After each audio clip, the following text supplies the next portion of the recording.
waaw tey dañu daje woon ci réunion comité départemental de développement donc pour préparer édition 2022 bu Grand Magal de Touba.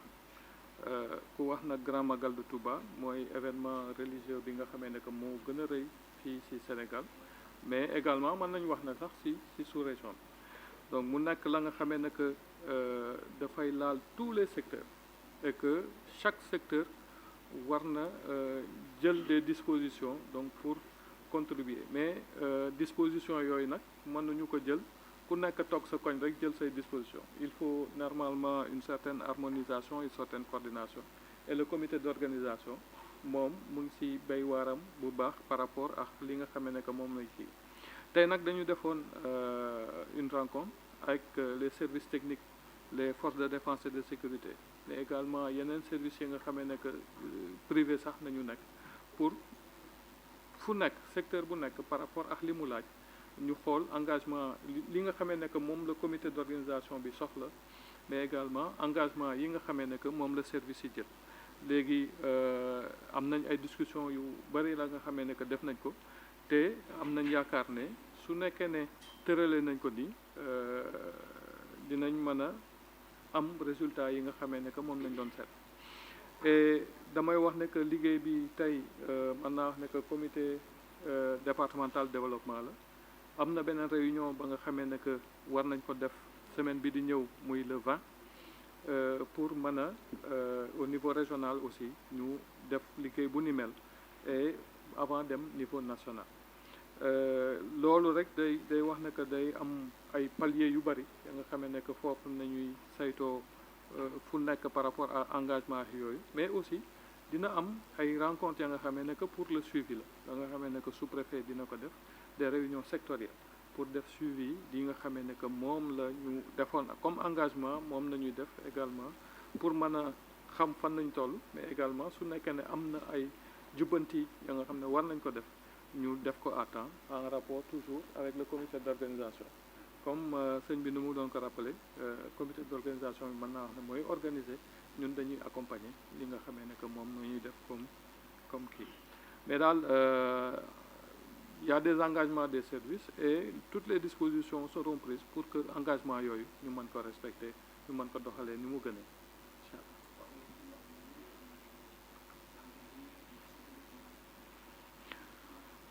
waaw wax nañ ci lu jëm ci approvisionnement maanaam ndox Magal Touba de manière générale lu ci gën a bari day am manqué ndox mais mën naa wax ne que am na ay dispositions ya nga xamee ne que daan nañ ko jël yooyu aussi dinañ ko jëlaat ren mu am nag peut-être yenn kii ya nga xamee ne que yu bees la maanaam mooy ay forage yu bees ñetti forage ya nga xamee ne que yu bees ya nga xam ne bu ñu ko mettre en service dina yokk production bi mais également forage bu Matlaboul Fawzeyni hôpital bi dina contribuer aussi ci réseau bi nga xamee ne que mooy pour alimenter population yi damay def mën naa wax ne que taxaw seetlu par rapport ak forage boobu ndaxte depuis plusieurs mois forage boobu dafa paanoon bu Matlaboul Fawzeyni dafa yàqu woon sax mën naa ko wax mais am na beneen forage ba nga xamee ne que état du Sénégal gas na ko foofu pour quand même soulager hôpital bi d'ailleurs Sénélec ak hydraulique dinañ war a def benn mission conjointe pour mën a xam exactement lan la soxla comme liggéey par rapport à Sénélec mais également pour que ñu mën ko mettre en service dans les meilleurs délais et am nañ yaakaar ne que d'ici semaine prochaine incha allah kii boobu forage boobu dinañ ko mettre en service et que par rapport ak capacité bi mu am dina mën a alimenter aussi bien l'hôpital mais alimenter les quartiers environnants yi nga xamee ne que ñoom ñoo nekk foofu loolu moom luy mën a dimbali peut-être production bi la mais également mën a satisfaire les besoins en eau des populations mais du ñu wax ne que du peut-être forage yooyu rek moom nañu def comme dispositif il y a des camions citernes ya nga xamee ne que dañuy ñëw en appui pour approvisionner population yi mais aussi des bâches à eau yi nga xamee ne que moom nañuy mettre à disposition le comité d'organisation chaque fois daf koy séddale pour ci point yi nga xamee ne que foofu nañ ko gën a soxlaa pour vraiment soulager les populations mais aussi aider à un meilleur approvisionnement en eau donc yooyu yëpp ay mbir la ya nga xamee ne que dinañ ci gën a liggéey avec comité de suivi boobu ñu nga xamee ne que moom nañu mettre en place pour mën a gën a wéyal mbir yi également organisation bi daal bañ a am dara la nga xamee ne que dina si manqué wala la nga xamee ne que dina def incha allah waaw moom laa doon wax léegi ne par rapport à hôpital bi du ne dafa manqué woon ndox parce que am na dispositif ba nga xamee ne que mettre nañ ko en place pour que mu mën a approvisionner hôpital bi am na benn conduite bu fa jaaroon ba nga xamee ne peut-être mënul woon def jouer rôle bi nga xamee ne que moom la forage boobu doon jouer mais aussi am na camion citerne ba nga xamee ne mettre nañ ko à disposition pour mu mën a approvisionner quotidiennement l'hôpital donc loolu solution provisoire la woon maintenant dañu bëgg a dem ci solution définitive mooy fonçage forage boobu ñu def et que mise en service bi moo ci des et loolu une discussion technique entre la Sénélec ak waa hydraulique dinañ ko def dans les meilleurs délais man na defe naa suba sax nañuy war a dem sur le terrain et que dans la semaine suivante normalement war nañu mën a mettre en service kii boobu nga xamee ne que mooy forage bu Matlaboul Fawzeyni waaw at yi yëpp moom magal bi ci nawet lay tombé et ñu xam ne Touba aussi amoon na situation d'inondation yi nga xam ne que moom nañ vivroon surtout l'année dernière et que en année dernière ak léegi nii am na mën naa wax ne que beaucoup de choses qui ont évolué benn bi may jëkk a commencé mooy par rapport ak nappe phréatique bi nga xamee ne dafa demoon ba day affleurer ci yenn zones yi am na dispositif de forage nga xam ne que moom nañ mettre en place te ndox mi commencé na wàcc bu baax loolu ñoo ngi ko seetlu ci au niveau des cimetières mais également ci quartier environnant yi te population yi seen bopp ñoom ñoo waxal seen bopp ne que gis nañu des améliorations yi nga xam ne moom nañu am. Bismillah. Ousmane Baké, coordonnateur général du comité d'organisation Grand Magal de Touba. ñi am mbégte bu baax ci liggéey bi nga xam ne am door nañ ko ci suba ba tey ba léegi ci préfet jiite woon ko ànd koog ak autorité étatique yi fi teew yëpp ak acteurs yi nga xam ne ñooy intervenir ci magal bi yëpp muy privé wala bonne volonté ñoom ñëpp ñu ngi leen di sant bu baax ci turu Serigne Bass moom Serigne Abdou Khadir mi nga xam ne moo jiite comité d'organisation Grand Magal de Touba waaye loolu lépp ci ndigalul Serigne Mountakha xalif général des Mourides ñu koy ñaanal yàlla mu yàgg fi lool ci ànd ak wér mel ne ñi ngi santaat bu baax nag préfet ak ñi mu àndal ñëpp di sant monsieur le maire de la commune de Touba waaye di sant it sunu mbokki taalib yi nga xam ne ñoo bokk di liggéey ci comité d'organisation bi ñu àndoon liggéey bi di sant it waaye taskati xibaar yi fi teew yëpp mu mel ne jataay la bu nga xam ne benn la ci jataay yi ñaareelu jataay bi nga xam ne faral danañ tàmm nañ ko amal ci waajtaayu màggal bu ci waxtu yi CLD moo ko jiitu comité local de développement tey préfet taxawal jataay bi muy CDD lépp nag doon ay liggéey yoo xam ne day dëppoo ak xalaat ak yéene comité d'organisation bi waaye service yi nga xam ne ñoom ñoo aju ci liggéey boobu yëpp it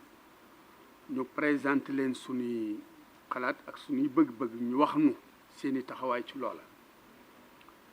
loola nag fii ba bañuy def incha allah réunion nationale dañuy continuer di améliorer document boobu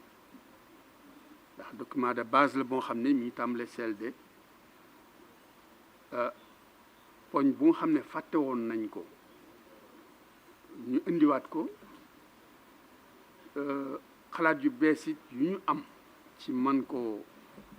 mu doon ay innovation ñu mën ko ciy dugal loolu kon moo waral réunion yi defe na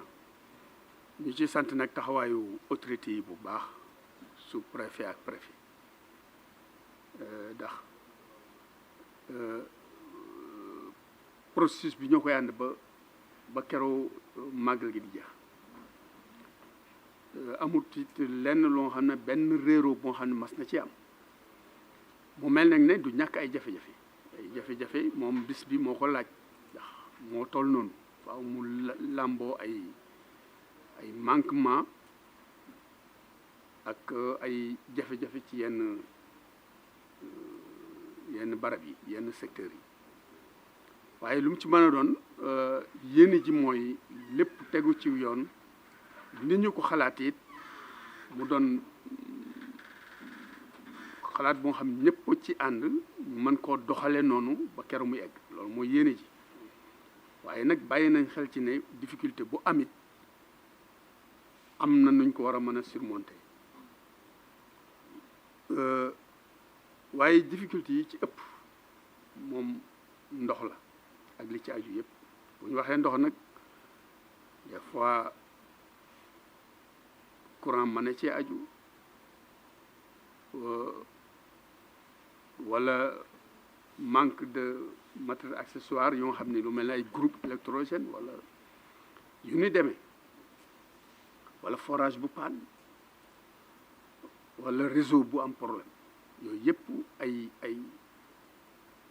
mbir la yoo xam ne manque ndox mu manqué loolu mën na ci aju yooyu yëpp nag ñuy xalaat ay pexe ak i jumtuwaay yuñ ci mën a génne ak jàmm incha allah waaye nag communication dafa doon loo xam ne dafa munta ñàkk ñi ñaan yéen ngeen jàppale nu ci wet googu ndax it wax problème yi Touba ci ndox rek doyut waaye di yee nit ñi ci ne ndox bu matoon sëkk ci jamono judul màggal it bu màggal ñëwee ndox manqué parce que loolu événement bi moo ñu toll ndax ab dëkk bu fekkee dañu am ay 1 million presque 2 millions d'habitants bu ñu waxaatee ne ay 3 millions 4 millions da ci yokkuwaat ci benn intervalle une semaine loolu lu fa doyoon it dana manqué parce que bëgg-bëgg yi benn la ñun ñëpp ay doomu aadama lañ ñoo bokk ay yitte ñoo bokk ay soxla kon defe naa ngeen jàppale ñu ci sensibiliser nit ñi tax ndox moom problématique bu rëy la te ñoo ko bokk di dund ndax ci ñu ci ëpp ci yéen ci dëkk bi lañ dëkk li fi xew xam ngeen ko waaye nag du volonté organisateur bu màggal gi du volonté it ñi fi nekk ci liggéey ci ndox mi en permanence li ci des muy problème wér-gu-yaram ndax ñi ngi waxaat ne pandémie bi mi commencé waat di am ay yokkuteeg yu mel noonu ñu wax ne loolu it ñu ngi ciy bàyyi xel bu baax ndax dispositif bi ñu jëloon ci waxtu yu njëkk ci bi mu déclaré woo rek ba tey bàyyiwuñu ko ñu ngi toujours ñoo ngi en alerte par rapport ak yooyu nit ñi ci newoon ñi ngi ci xam-xam bañ amoon dafay yokk waaye wàññikuwul mooy it incha allah dañ ko yokk waaye duñ ko wàññi ndax it bu ñu sañoon nit ñëpp ñëw ci jàmm dellu ci jàmm mu des nag benn question boo xam nit bëgg nañ ko wax traité nañ ko fii muy caisse d'avance bu ngeen ko déggee mooy xëy na benn budget la boo xam ne dañ koy jagleel wér-gu-yaram ci màggal gi mu jëm rek ci uniquement màggal gi ndax xam nañ ne c'est une xam nañ ne bis ay jamono yu spécial la ci dëkk bi kon nag faaw ñu am ay décision yu spécial par rapport ak loolu ñu bëgg yokk moyen faj yi ak te it faaw mu am ay bis yoo xam ne gratuité day am maanaam nit ñi dañuy faju du ñu jëndu ticket du ñu ci it ordonnance yi ñu mën a yi fa am dañ leen koy jox gratuitement yooyu tax na ñu am caisse d'avance boobu nag dañuy ñaan ñu yokk ko dañuy ñaan ñu yokk ko ndax lu xel mën a nangu la ndax centre de santé yi yokku na population yi yokku na hôpitaux yi sax yokku na nit ñi màggal si aussi day yokku kon ñu ngi ñaan aussi ñu yokku ko ci anam yoo xam ne dana feeñ ci liggéey bi bu baax a baax a baax waaye nit ñi man koo teel a jot ba man koo waajal mu mën a egg fa mu war a jëm loolu daal lañ amoon ci li ñuy wax ci gàttal.